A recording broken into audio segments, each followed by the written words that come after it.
कि हैंग सियाओफैन का गांव पूरी तरह से उजड़ गया था और वो अपने मॉम डैड को देखने घर की तरफ दौड़ने लगा था। लेकिन तभी वो बेहोश हो जाता है और फिर जब उसकी आंखें खुलती हैं तो उसे हर तरफ अंधेरा दिखता है। वो गांव में आगे बढ़ने लगता है और अपने घर को ढूंढने लगता है। वो आसपास चिल्लाने लगता है कि आप सभी कहाँ हो। वो तभी फिर खून से भरी नदी में गिर जाता है और डरकर वहाँ से भागने लगता है। तभी बहुत सारे स्केलेटन वहाँ आ जाती हैं और उसे डराने लगते हैं। अब जियाओ फैन को वो सभी चारों तरफ से घेर लेती हैं और फिर उस पर हमला कर देती हैं। लेकिन तभी उसकी आंख खुल जाती है। वो घर से अपने बाहर जाकर देखता है और अपने मॉम डैड को ढूंढने लगता है, लेकिन उसे कोई नहीं दिखता। उसे लिन क्विंग्यू रोते हुए दिखता है और फिर लिन उसे गले से लगा लेता है क्योंकि उसके भी मम्मी पापा मारे जा चुके हैं। वो दोनों एक दूसरे को गले लगाकर रोने लगते हैं। अब तभी वहाँ एक आदमी आता है और उसे अपने साथ कहीं पहाड़ों में ले जाने लगता है। ये आदमी असल में इनके शहर का राजा है और ये लोग गेट से होते हुए कहीं जा रहे हैं। इस आदमी का नाम जियाओ यी साई है और ये इन दोनों बच्चों को अपने मास्टर के पास ले जा रहा है। अब वो जा ही रहे होते हैं कि तभी अचानक बहुत बड़ा बीस्ट उनके सामने आ जाता है। दोनों बच्चे इस बीस्ट को देखकर डर जाते हैं, लेकिन एल्डर उस बीस्ट को शांत कराता है और कहता है कि इन दोनों बच्चों को मास्टर ने बुलाया है। ये बीस्ट दोनों बच्चों को देखता है और इनको जाने की अनुमति दे देता है। ये बीस्ट असल में हजारों सालों से क्विंक्यू गेट की पहरेदारी कर रहा है। इसका नाम वाटर यूनिकॉर्न है। तुम्हें डरने की कोई बात नहीं है, तुम यहाँ एकदम सुरक्षित हो। एल्डर मास्टर ये को बताता है कि इनके गांव के सारे लोग मारे जा चुके हैं, सिर्फ यही 3 लोग बचे हैं जो जिंदा हैं। ये 2 बच्चे और ये एक आदमी जो कि पागल हो गया है। मास्टर ये दोनों बच्चों को अपने पास बुलाता है और उनसे पूछता है कि आखिर कल रात क्या हुआ था और किसने ये सब किया है। दोनों बच्चे डरे हुए हैं और वो मास्टर के सामने घुटने टेक देते हैं।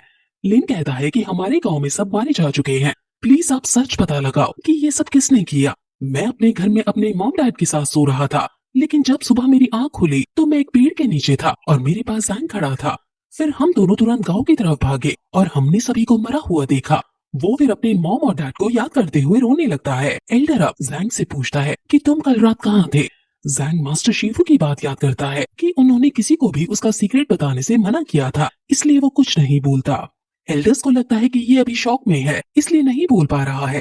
एल्डर सैनिकों से इनको बाहर ले जाने को कहते हैं। अब एक मोटा सा एल्डर कहता है कि हम अपने अंदर आने वाले एक गांव तक को नहीं बचा सके, हम कैसे इस दुनिया से ईविल खत्म करेंगे। बाकी एल्डर्स भी खड़े होते हैं और कहते हैं कि हम जोश में आकर कोई फैसला नहीं ले सकते हैं। मास्टर ये कहते हैं कि पहले हमें इन दोनों बच्चों के बारे में सोचना होगा। इन दोनों बच्चों को हमें ही अडॉप्ट करना होगा। एक एल्डर खड़ा होकर कहता है कि लिन मेरे अंदर रहकर मेरा डिसाइबल बन सकता है।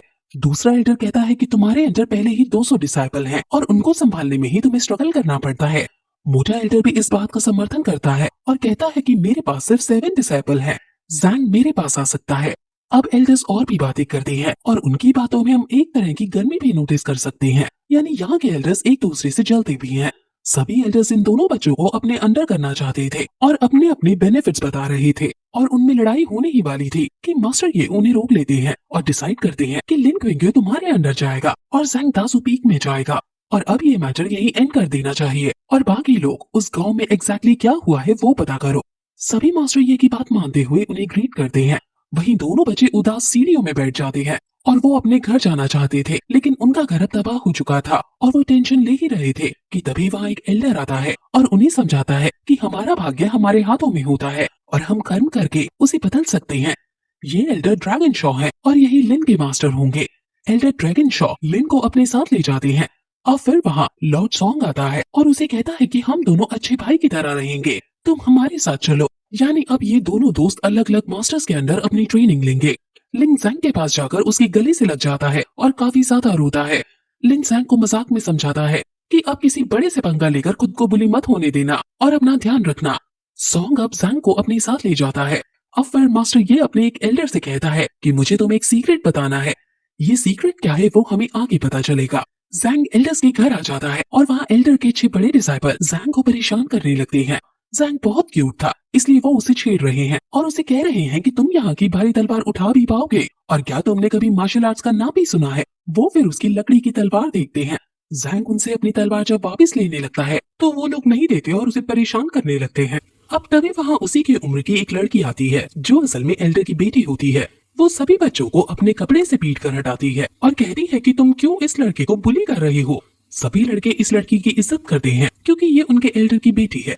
लड़की सभी को डांटती है और कहती है कि जैंग को सीधे मास्टर ये ने भेजा है और अगर तुमने फिर से इसको परेशान करने की हिम्मत की तो मेरे पापा तुम्हें नहीं छोड़ेंगे। अब तभी उसके पापा यानी बच्चों के एल्डर्स आ जाते हैं। इस एल्डर का नाम नियांग है।